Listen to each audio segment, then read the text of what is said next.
What's up, guys? It's Monaco here, and in this video, I want to talk to you about deck building strategy. I'm not going to talk to you about min-maxing. I realize that's leaving a section of deck building out, but going for high scores in this game is just not worth it right now. Usually, it's the difference of one ability ticket per week, and having a high score just doesn't do anything for you. Even in the skill seed category, you can only get like that high of a score once every couple of fights when your ultimate is available, and having to rely on your ultimate to get high skill seeds is not is not consistent enough to really call it skill seed farming. Plus, usually when you're doing a min max deck, you're not using cards. You're using cards that are not going to give you seeds that you want anyways. So it's kind of stupid. So I'm not going to talk about that. Let's talk about a general purpose utility setup. So here's an example of a general utility deck. What do we have going on here? We have a single target card of element A, Bayako, single target card of element B, Griffin, AoE card of any of my choosing. And in this particular deck, I chose Lakshmi. And then one support card that I feel like best supports this setup. And in this instance, I chose Center Core, which is Wind Shift, for my two wind abilities. Now, that support card is a flex slot. That support card could be anything. If you feel like you need extra break, bring Artemis. If you feel like you need extra defense, bring Fat Chocobo. If you feel like you need extra heals, bring Hades or Yuna or any of number of the heal cards. Bring whatever you feel will best support this setup. Okay, and then generally with a general purpose deck, your friend card is going to be anything that you feel like best supports this particular group of cards. So if you bring like Windshift as your support card, then you're going to want to bring a heal to support Windshift because Windshift isn't really a heal card, for example. And if you bring like a defensive card, you're going to need supplemental heals. If you bring a healing card, you're not really going to need more heals outside of that. So you could bring um, like another AoE ability if you wanted to, a third element for single target break card if you feel like you need a third element. Just there's all kinds of different things you can do with the friends card based on what your support card is. All right, so let's talk about skill seed farming setup. I've got two examples.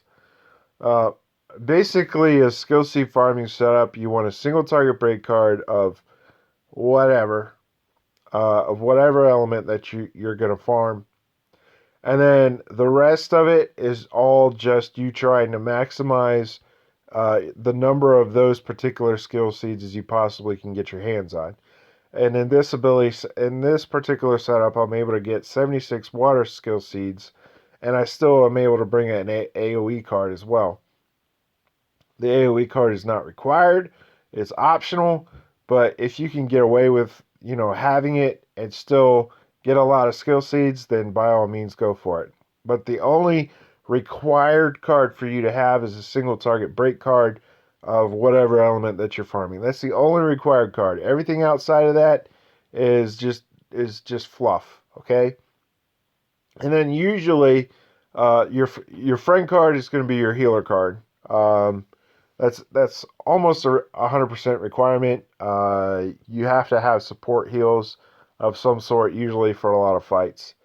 And usually, when you're skill seed farming, you're fighting in harder areas of the game to be able to get higher scores. Not necessarily go for a super high score, but you want to get consistently high scores so that you can get the same modifier every time. So that's kind of all the different deck builds available. Now there are single target hard fight deck builds. Here's an example of one right here.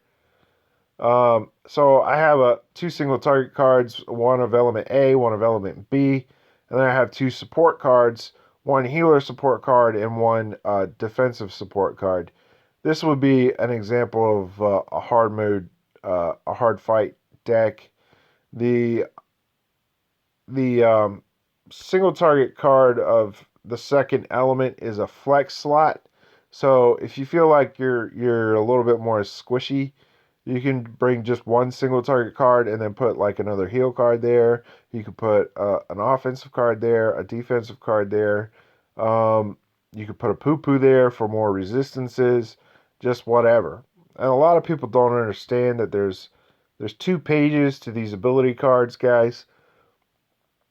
The first page, when you click on it, has the main abilities, and then you can click here and see what extra skills you get and the skill seeds, right? The second page has passive abilities that the card gives you. Um, the second page is pretty important to know because for the poo poos, the second page is pretty critical. It has resist water for the water poo poo, and basically it's the same thing for each element.